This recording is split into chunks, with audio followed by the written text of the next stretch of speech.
10 વર્ષની દીકરી અને પત્ની વિધર્મી સાથે 2 વર્ષથી ગુમ। સ્ટોરી રિપોર્ટ બાય કરણ વાઘેલા, ભુજ। હું શામજી નારાયણ મેવાડા, રહેવાસી અંજાર। મારી દીકરી અને મારી ઘરની આજથી 2 વર્ષ થયા લાપતા છે અને વિધર્મી લઈ ગયેલ છે અને અમે હાઈકોર્ટમાં અરજી પણ કરી છે, એબીએસ કોપર દાખલ કરેલી છે અંજારમાં, છતાં હજી સુધીને કોઈ ભાડ નથી મળી।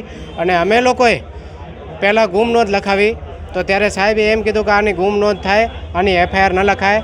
અને હાઈકોર્ટના કહેવાથી 6 મહિના પછી એફઆઈઆર લખી છે, તો પહેલાં કેમ એફઆઈઆર ન ફાડી એ લોકોએ? અને મારી ઘરના અને મારી દીકરી 6 તારીખ 7મો મહિનો 2023ના લઈ ગયેલ છે એ છોકરો વિધર્મી, બરાબર।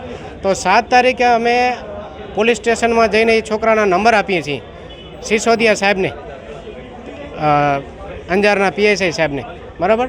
તે છતાં એનો નંબર 11 તારીખ સુધી સવારમાં 8:30 વાગ્યા સુધી ફોન ચાલુ હતો।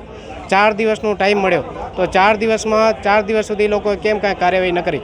આજે 4 દિવસના લીધે આજે 2 વર્ષ મારે રખડવું પડ્યું છે।